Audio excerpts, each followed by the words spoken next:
بسم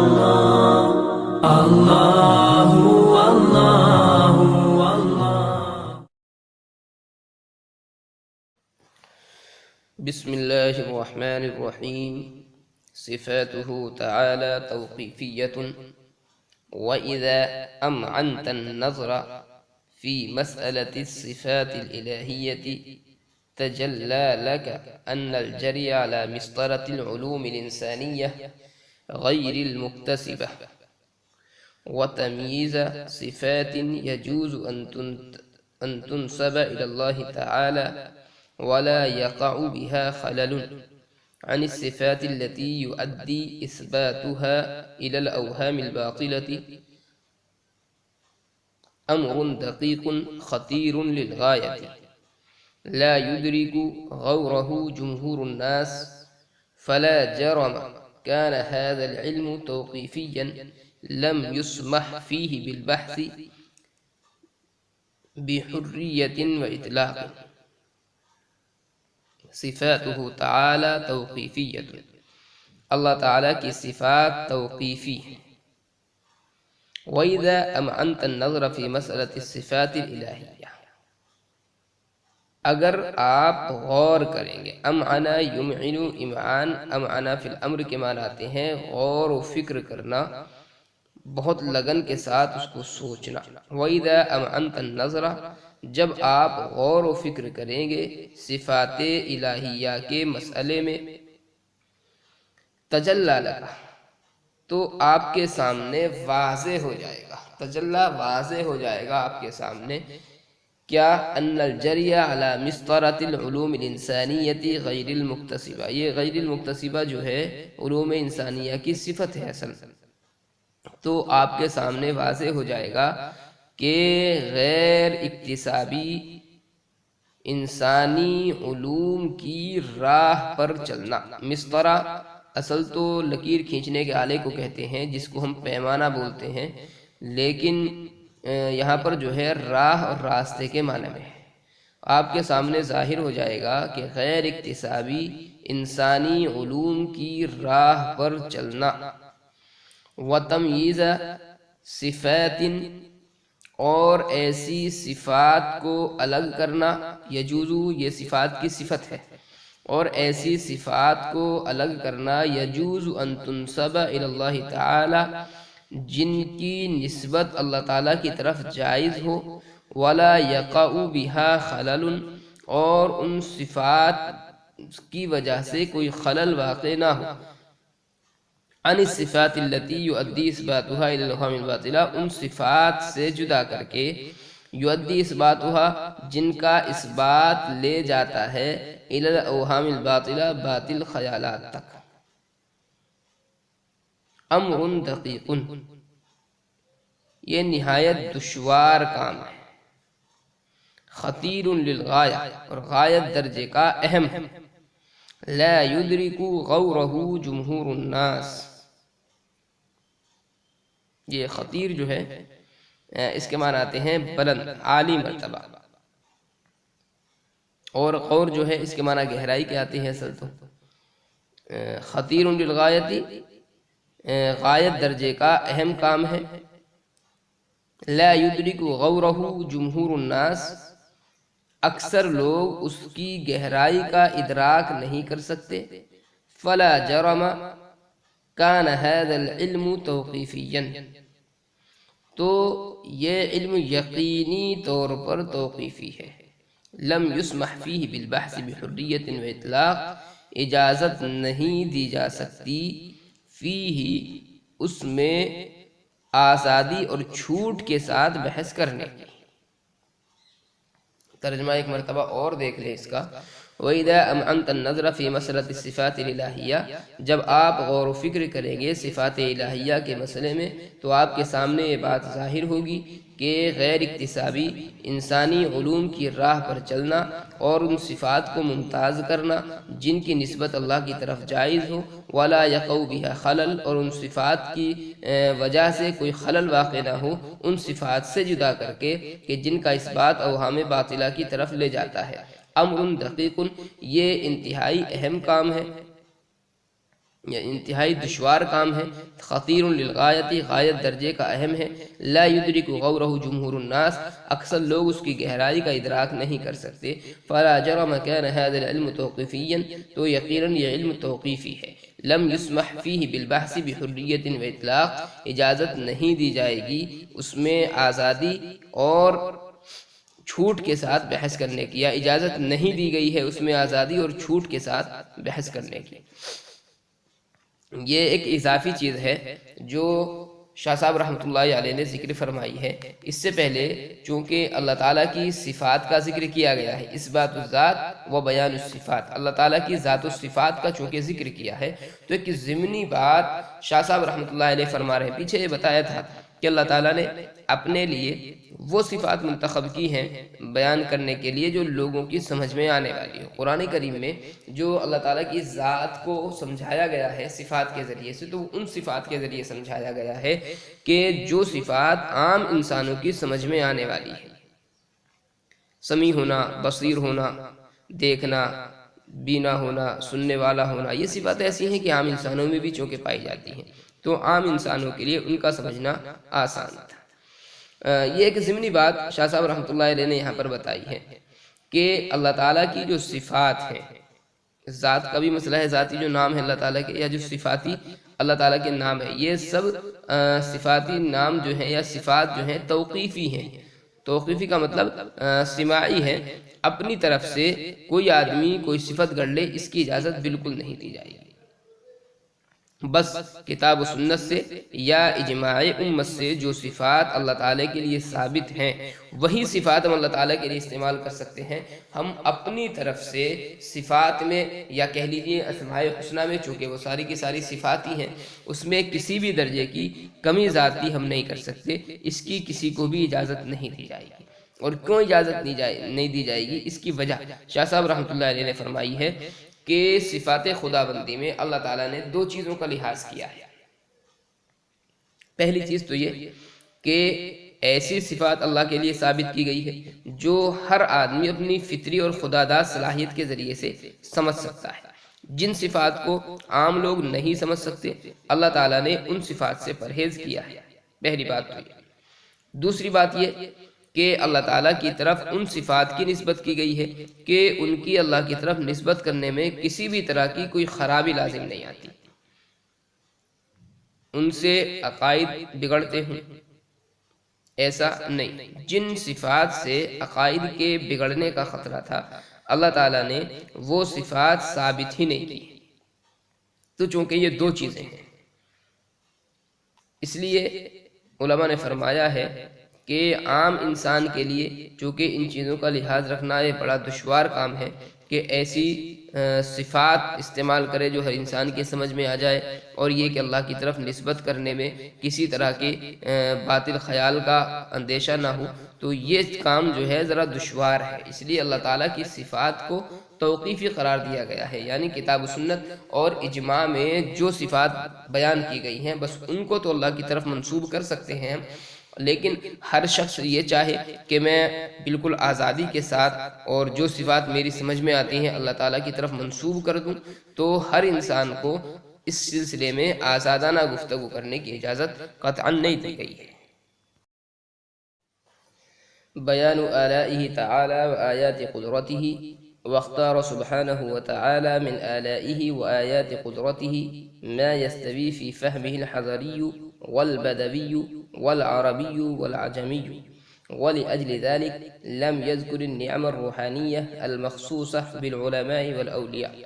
ولم يخبر بالنعم الارتفاقية المخصوصة بالملوك، وإنما ذكر سبحانه وتعالى ما ينبغي ذكره مثل خلق السماوات والأرض وإنزال المطر من السحاب وتفجير الينابيع في الأرض وإخراج أنواع الثمار والحبوب والأزهار بالماء وإلهام الصنايع والحرف الضرورية وخلق القدرة لممارستها ومزاولتها. وقد نبه في مواضع كثيرة على اختلاف أحوال الناس عند هجوم المصائب وانكشافها ببيان الأمراض النفسانية الكثيرة الوقوع. اللہ کی نعمتوں اور اس کی قدرت کی نشانیوں کا بیان، بیان آلائہ تعالی، اللہ تعالیٰ کی نعمتوں کا بیان، و آیات قدرتہ، اور قدرت کی نشانیوں کا بیان۔ واختار سبحانہ وتعالی من آلائہ و آیات قدرتہ، اور منتخب کیا ہے اللہ تعالیٰ نے اپنی نشانیوں اور اپنی نعمتوں میں سے انہی کو ما یستوی فی فہمہ الحضری والبدوی،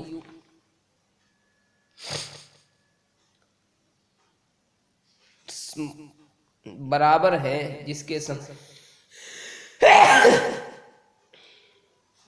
برابر ہیں جس کے سمجھنے میں دیہاتی اور شہری، عربی اور عجمی۔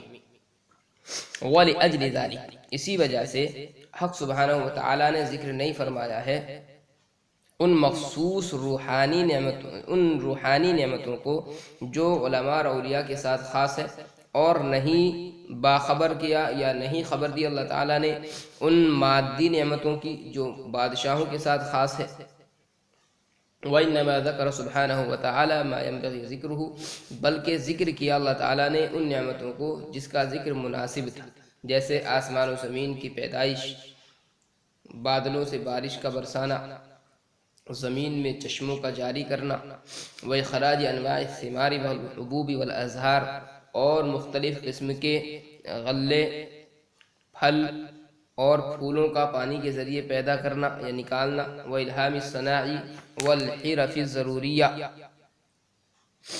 اور ضروری کاریگری اور پیشے کا الہام فرمانا۔ الہام الصناعی مختلف کاریگری اور حرف، حرفتن کی جمع ہے، اس کے معنی آتے ہیں پیشے کا الہام فرمانا۔ وَخَلْقِ الْقُدْرَةِ لِمُمَارَسَتِهَا وَمُزَاوَلَتِهَا، اور ان کی ممارست اور مزاولت کی طاقت پیدا کرنا۔ پر ایک تو آیا ہے النعم الروحانیہ، ایک لفظ آیا ہے روحانی نعمتیں، ان کا جو تعلق ہے وہ بزرگان دین سے ہوتا ہے۔ کوئی ایسی خاص چیز کسی بزرگ کو مل جائے جو کسی کی عام طور پر سمجھ میں آنے والی نہ ہو، جیسے مثال کے طور پر عبادات کی لذت ہے، جو کسی کو سمجھ میں آنے والی چیز نہیں ہے تو اس کو روحانی نعمت کہتے ہیں۔ ایک استعمال ہوا ہے مادی نعمت، النعم الارتفاقیہ، یہ ساز و سامان سے متعلق ہے، یعنی جو عام آدمی کو میسر نہیں ہوتی، بادشاہ وغیرہ جن نعمتوں سے فائدہ اٹھاتے ہیں۔ حرف میں نے بتا دیا، یہ پیشے کے معنی میں آتا ہے۔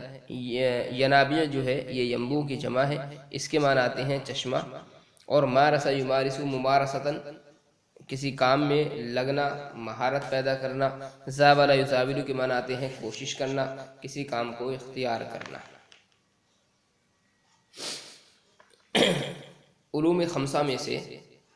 ایک تھا تذکیر بآلاء اللہ، یعنی اللہ تعالیٰ کی نعمتوں اور اللہ تعالیٰ کی قدرت کی نشانیوں کو بیان کیا جائے کہ اللہ تعالیٰ نے اپنے بندوں پر کیسی کیسی نعمتیں فرمائی ہیں۔ یہاں پر جو ہے شاہ صاحب رحمۃ اللہ علیہ نے ایک مختصر سی بات اس کی تفصیل میں ذکر کی ہے، اور یہ بتایا ہے کہ قرآن کریم میں جو نعمتوں کے قبیل سے آیات آئی ہے، اللہ تعالیٰ نے جن آیات میں بندوں پر ہونے والی نعمتوں کا تذکرہ فرمایا ہے تو ساری نعمتوں کا تذکرہ نہیں کیا گیا، بلکہ اللہ نے صرف ان نعمتوں کا تذکرہ کیا ہے جن کو ہر انسان سمجھ سکتا ہے، وہ چاہے شہر کا رہنے والا ہو، دیہات کا ہو، عرب کا ہو، عجم کا ہو، تمام لوگ اس کو بآسانی سمجھ سکتے ہوں، انہی نعمتوں کا اللہ نے ذکر فرمایا ہے۔ اسی وجہ سے جو روحانی نعمتیں ہوتی ہیں یہ چونکہ اولیاء اعظام علماء کرام کے ساتھ میں خاص ہوتی ہیں، اس کو بیان نہیں کیا۔ مثال کے طور پر کوئی آدمی کوئی مسئلہ حل کر رہا ہے اور کوئی عجیب نکتہ اس کو وہاں پر مل گیا، یا تو الہام ہو گیا اللہ تعالیٰ کی طرف سے، سمجھ میں اس کو آ گیا، یا کہیں کسی کتاب میں اس نے پڑھ کر کے دیکھ لیا اور وہ نکتہ وہ سمجھ گیا، تو ظاہر بات ہے ایک عالم کو جتنی خوشی ہوتی ہے اس خوشی کا اندازہ کوئی نہیں لگا سکتا، اور یہ جو خوشی ہے یہ بس اسی کے ساتھ میں خاص ہے۔ اسی طریقے سے عبادات کی جو لذت ہے وہ بزرگان دین کو حاصل ہوتی ہے، اس کا اندازہ کوئی نہیں لگا سکتا، اور عام لوگوں کی سمجھ میں یہ بات آ بھی نہیں سکتی ہے، تو اللہ تعالیٰ نے اس چیز کو بیان نہیں کیا ہے۔ ایسے ہی وہ نعمتیں جن کو عام آدمی استعمال نہیں کرتا، بادشاہوں امیروں کو وہ نعمتیں میسر ہیں، تو ہر انسان چونکہ مستفید نہیں ہو سکتا، اس لیے اللہ نے ان کا ذکر بھی نہیں کیا۔ اس لیے اللہ تعالیٰ نے صرف ان نعمتوں کا تذکرہ کیا جو عام لوگوں کی سمجھ میں آنے والی۔ ایک دوسری چیز شاہ صاحب نے فرمائی، وَقَدْ نَبَّهَ فِي مَوَاضِعَ كَثِيرَةٍ عَلَى اخْتِلَافِ أَحْوَالِ النَّاسِ عِنْدَ هُجُومِ الْمَصَائِبِ وَانْكِشَافِهَا بِبَيَانِ الْأَمْرَاضِ النَّفْسَانِيَّةِ الْكَثِيرَةِ الْوُقُوعِ۔ اچھا، اس کا ترجمہ بھی رہ گیا ہے، ترجمہ دیکھ لیں۔ اور اللہ تعالیٰ نے تنبیہ فرمائی ہے بہت سی جگہوں میں لوگوں کے احوال بدلنے پر، تنبیہ فرمائی فی مواضع کثیرہ، بہت سی جگہ میں لوگوں کے احوال بدلنے پر، عند ہجوم المصائب، مصیبتوں کے پیش آنے کے وقت، وانکشافہا، اور ان کے ہٹ جانے کے وقت، ببیان الامراض النفسانیۃ الکثیرۃ الوقوع، ان روحانی بیماریوں کی وضاحت کر کے جو کثیر الوقوع ہیں۔ شاہ صاحب فرماتے ہیں کہ مصائب کے پیش آنے پر اور مصیبتوں کے دور ہونے پر لوگوں کے جو احوال بدلتے ہیں، لوگوں کی جو کیفیات بدلتی ہیں، اللہ تعالیٰ نے اس کو بھی وضاحت سے بیان فرمایا، اس پر بھی تنبیہ فرمائی ہے۔ اور پھر اس کو سمجھانے کے لیے ایسی روحانی بیماریوں کو اللہ نے ذکر فرمایا جو کثیر الوقوع ہیں، یعنی جن میں اکثر لوگ مبتلا ہو ہی جاتے ہیں۔ جیسے مثال کے طور پر سورہ معارج میں ذکر کیا گیا، ان الانسان خلق ہلوعا اذا مسہ الشر جزوعا واذا مسہ الخیر منوعا۔ انسان بڑا کم ہمت پیدا کیا گیا ہے، جب اس کو کوئی نعمت پہنچتی ہے، جب اس کو کوئی مصیبت پہنچتی ہے، جزوعا تو واویلا کرنے لگتا ہے، وَإِذَا مَسَّهُ الْخَيْرُ مَنُوعًا، اور جب خیر یعنی مال و دولت اس کو پہنچتا ہے تو بخل کرنے لگتا ہے۔ تو یہ ایک روحانی بیماری تھی،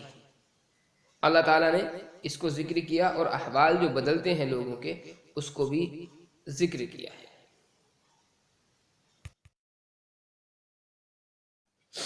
بیان التذکیر بأیام اللہ، واختار سبحانه وتعالى من أيام الله،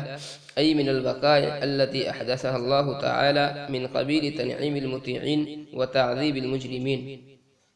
ما قرأ أسماعهم من قبل وكانوا قد سمعوا عنه بالإجمال، مثل قصص قوم نوح وعاد وثمود التي تتلقاها العرب أبا عن جد، ومثل قصص إبراهيم وقصص أنبياء بني إسرائيل عليهم السلام التي ألفتها أسماعهم لطول اختلاط العرب مع اليهود، ولم يذكر القصص الغريبة غير المألوفة للعرب، ولا أخبار مجازات الفارس والهنود۔ تذکیر بأیام اللہ کا بیان، اور اللہ تعالیٰ نے منتخب فرمایا ہے ایام اللہ میں سے، یعنی ان واقعات میں سے، التی احدثها اللہ تعالی، جن کو اللہ تعالیٰ نے رونما فرمایا، من قبیل تنعیم المطیعین، فرما برداروں کو نوازنے، تنعیم نعمت دینا، فرما برداروں کو نوازنے، اور مجرموں کو سزا دینے کے قبیل سے۔ اور اللہ تعالیٰ نے پسند فرمایا، منتخب فرمایا ایام اللہ میں سے، یعنی ان واقعات میں سے جن کو اللہ تعالیٰ نے رونما فرمایا ہے، مطیعین اطاعت گزاروں کو نوازنے اور مجرموں کو سزا دینے کے قبیل سے۔ ما قرأ اسماءکم، منتخب فرمایا ان واقعات کو، اختارہ کا یہ مفعول ہے، منتخب فرمایا ان واقعات کو، ما قرأ اسماءہم من قبل، جو ان کے کانوں میں پڑے ہوئے تھے پہلے سے۔ قرأ یقرأ، اس کے معنی سے لاتے ہیں کان میں پڑھنا، کسی چیز کا سننا، جو ان کے کانوں میں پہلے سے پڑے ہوئے تھے۔ وَكَانُوا قَدْ سَمِعُوا عَنْهُ بِالْإِجْمَالِ، اور وہ اس کو اجمالی طور پر سن چکے تھے۔ مثل قصص قوم نوح وعاد وثمود، جیسا کہ حضرت نوح، عاد، سمود کی قوم کے واقعات، جیسا کہ نوح علیہ السلام کی قوم اور قوم عاد اور قوم سمود کے واقعات، التی تتلقاها العرب عن جد، جن کو عرب اپنے باپ دادا سے سنتے آئے تھے، التی تتلقاها، جن کو وہ سنتے آئے تھے اپنے باپ دادا سے، ومثل قصص ابراہیم، اور جیسے کہ ابراہیم علیہ السلام کے قصے، وقصص انبیاء بنی اسرائیل علیہ السلام، اور انبیاء بنی اسرائیل کے قصے، التی الفتھا اسماعہم، جس سے ان کے کان آشنا تھے، الفا مانوس ہونا، جس سے ان کے کان مانوس تھے یا آشنا تھے، لطول اختلاط العرب مع الیہود، عربوں کے طویل اختلاط کی وجہ سے یہودیوں کے ساتھ، وَلَمْ يَذْكُرْ الْقِصَصَ الْغَرِيبَةَ، اور اللہ تعالیٰ نے ذکر نہیں کیا نادر قصوں کو، غیر المألوفۃ للعرب، عرب جن سے غیر مانوس تھے، جو عرب کے لیے غیر مانوس تھے، ولا اخبار مجازات الفارس والیہود والہنود، اور نہ فارس و ہنود کی جزا اور سزا کے واقعات کو ذکر کیا ہے۔ علوم خمسہ میں سے ایک علم جو تھا وہ تذکیر بایام اللہ تھا۔ شاہ صاحب رحمۃ اللہ علیہ نے جو ابتدا میں فرمایا تھا کہ قرآن کریم میں 5 علوم ذکر کیے گئے ہیں، ان میں سے ایک علم تھا تذکیر بایام اللہ، اور تذکیر بایام اللہ کا مطلب کیا تھا؟ تذکیر بایام اللہ کا مطلب یہ بیان کیا گیا تھا کہ اس میں پچھلی قوموں کے واقعات ذکر کیے جائیں، جس میں فرمانبرداروں کو نوازنا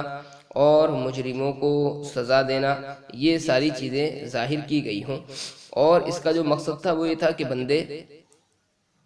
اللہ تعالیٰ کی اطاعت پر آمادہ ہو سکے۔ بہرحال یہاں پر جو ہے شاہ صاحب رحمۃ اللہ علیہ نے تذکیر بایام اللہ کی مختصر سی تفصیل بیان کی ہے کہ اللہ تعالیٰ نے جو پچھلی قوموں کے واقعات ذکر فرمائے ہیں وہ کس انداز کے واقعات ہیں، کن واقعات کو لیا گیا ہے، کن واقعات کو چھوڑا گیا ہے۔ شاہ صاحب رحمۃ اللہ علیہ فرماتے ہیں کہ اللہ تعالیٰ نے پچھلی قوموں کے واقعات تو ذکر کیے ہیں، لیکن صرف وہ واقعات ذکر کیے ہیں جن سے عرب پہلے سے آشنا تھے، یعنی عربوں نے اجمالی طور پر ان واقعات کو کہیں نہ کہیں سن رکھا تھا، جیسا کہ قوم نوح کے واقعات ہیں، قوم عاد قوم سمود کے واقعات ہیں، حضرت ابراہیم کے واقعات ہیں، اور دیگر بنی اسرائیل کے جو انبیاء گزرے ہیں ان کے واقعات ہیں۔ اہل عرب جو ہے ان واقعات سے پہلے سے ہی آشنا تھے، اپنے آباء و اجداد سے یہ واقعات سنتے چلے آ رہے تھے۔ بنی اسرائیل کے انبیاء علیہ السلام کے جو قصے تھے وہ انہوں نے یہودیوں سے سن رکھے تھے، اور یہودی ایک زمانے سے جزیرۃ العرب میں بسے ہوئے تھے، تو دونوں کا چونکہ اختلاط تھا، ایک دوسرے کے ساتھ میں رہتے تھے، تو یقیناً وہ واقعات بھی سنتے سناتے تھے، تو اس وجہ سے اللہ تعالیٰ نے ان واقعات کو ذکر فرمایا ہے۔ وہ واقعات جو عجیب و غریب ہوں، نادر ہوں، جن کو اہل عرب نے سن نہ رکھا ہو، اہل عرب ان سے نہ آشنا ہو، تو قرآن کریم نے ان واقعات کو بیان نہیں کیا ہے۔ ایسے ہی شاہ صاحب فرماتے ہیں کہ قرآن کریم میں اہل فارس یا ہندوستان والوں کی جو جنگیں ہیں ان کا تذکرہ بالکل نہیں بیان کیا ہے۔ کیوں؟ اس لیے کہ عرب جو ہیں اس سے بالکل ناواقف اور نا آشنا تھے، اگر ان کے سامنے یہ چیز بیان کی جاتی تو ان کی سمجھ میں نہیں آتی، اس لیے اللہ تعالیٰ نے ان چیزوں کو بھی ان میں بیان نہیں فرمایا۔